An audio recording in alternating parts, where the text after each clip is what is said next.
অহা যোৱা কৰে ল'ৰা ছোৱালী অহা যোৱা কৰে মানে কেনে পানী কেনেকৈ হয় নেকি আপুনি তেনেকৈ তেনেকৈ আহিব লাগে নেকি এই মই হামিয়া হেকতে মই বোলে হামিয়া হেকতে গোটেই মানুহটো মৰি আছে আজি চকুৱে ধোঁৱা কোৱা দেখি আহিছো তই কি দাম জানিবি এই বিনাতে পুখুৰীত পানী শুকাই গ'ল মই কি কৰিব লাগে পুখুৰীত পানী শুকাই গ'ল মই কি খাওঁ কৰিব লাগে আমি খোৱা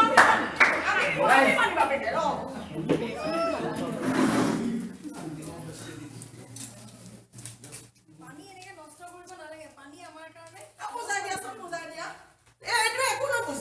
মই নুবুজো তইহে বুজা সেই মাছ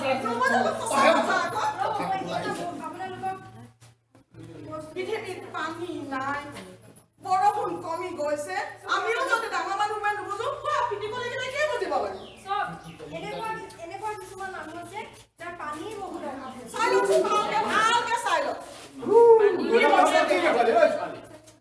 পানী খাবলৈ পোৱা নাই কিমান দূৰ গৈ পেলাই পানী আহিছে তেখেতসকলে পানী নষ্ট হ'লে এইটো অৱস্থা হ'বগে আমাৰ কাপোৰৰ পানীখিনি বেলেগ গছৰ গুৰিত দিব পাৰেতো তেনেকে পেলাই দিলে অনিষ্ট কৰিব নালাগে পানী অভাৱত কেলে নষ্ট কৰিব লাগে কিমান শাস্তি দেখিছ কিন্তু পেকেট থাকিবি দেই ভালকে চাই লোৱাচোন সেই কথাটো বুজি লোৱা পানীৰ কাৰণে কেনেকুৱা হাহাকাৰ হৈছে আমাৰ ইয়াতে পানী বেছি ৰাজস্থান বা তেনে বহু জেগা আছে য'ত পানীৰ বহুত অভাৱ হয় তেওঁলোকে খোৱা পানী পাই নাপায় বহুত দূৰলৈ যাব লগা হয় এইটো কথা মই ভবা নাই মইতো নাজানো তোমালোকে শিক্ষা থকা ছোৱালী তোমালোকে গ'লেহে জানিম আমি সেইকাৰণে পানী মানে সংৰক্ষণ কৰাৰ ওপৰত গুৰুত্ব দিব লাগে আমি লেতেৰা পানীখিনিও এনেই অবাবত পেলাই দিব নালাগে গছৰ গুৰিত বা ফুলৰ গুৰিত দি পেলাই আমি ব্যৱহাৰ কৰিব লাগে পানী নহ'লে ভাবি চাওকচোন আমি কেনেকৈ জীয়াই থাকিম এদিন আপুনি পানী নোখোৱাকৈ থাকিব পাৰিবনে মই এতিয়া পানী নহওঁতে সেয়া গালি খোপা খালো পানী নোখোৱাকৈ কোনো মানুহে থাকিব কাৰণ মানুহ নালাগে জীৱ জন্তু থাকিব নোৱাৰে আমাক জীয়াই থাকিবলৈ যেনেকৈ বায়ু লাগে তেনেকৈ পানীও অতি প্ৰয়োজনীয় আমাৰ ইয়াত পানী যদিও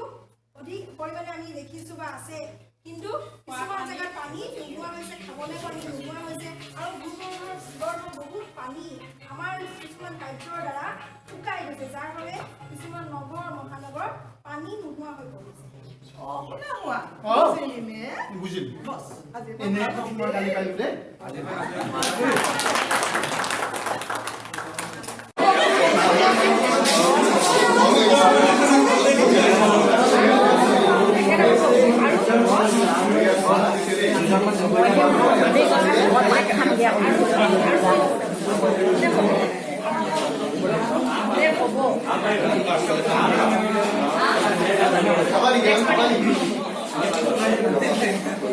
মিলাই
पैसा लगे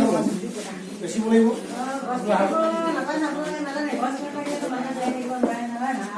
बहुत गज আছে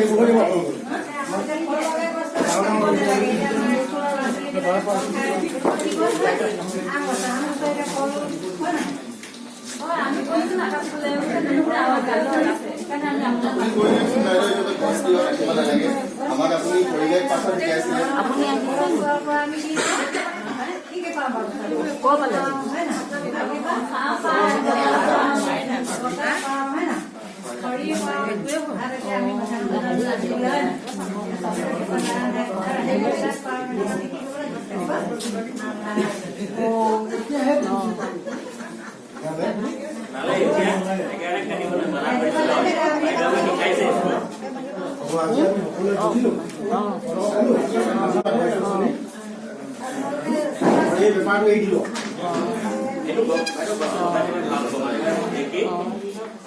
এতিয়া কাইলৈ সোনকালে আহিব তালৈ যাম প্ৰায় বাজিবই নহয় এতিয়া নহয় আমি নাযাওঁ কাইলৈ যাম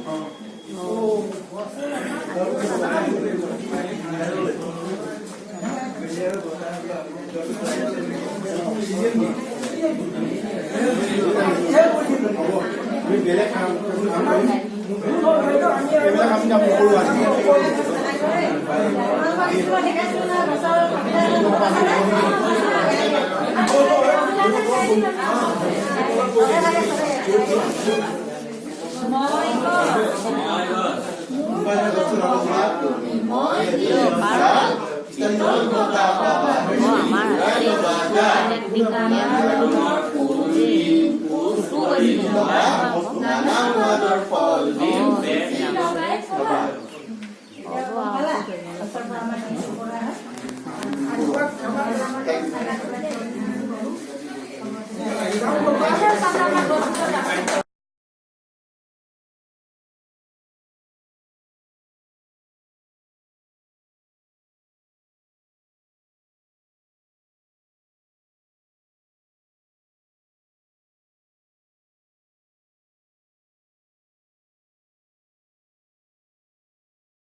তার দু চোখে ভাসি, কিন্তু বিয়ের ব্যাপার আসতেই কেন রং রূপ নিয়ে এত দর্দশাবাসী? হতে পারে সে কারোর কন্যা, স্ত্রী, বান্ধবী ও মা। ভালোবাসা, প্রেম, আবেগ, যত্নে সে সর্বদাই সম্পূর্ণ। কাপড় কাচা থেকে বাসন মাজা, রান্নাটাও সে ভালোই করতে পারে। আবার ডাক্তার, শিক্ষিকা, ম্যাজিস্ট্রেট কিংবা কল্পনা চাওলা হয়ে আকাশে উঠতে পারে। ধর্ষণ, অযত্নের পরিবর্তে শ্রদ্ধা, ভালোবাসা দিয়ে পূর্ণ করুন তার হৃদয়। লিঙ্গ বৈষম্য না থাকুক এই দেশে, হোক উন্নতি সর্ব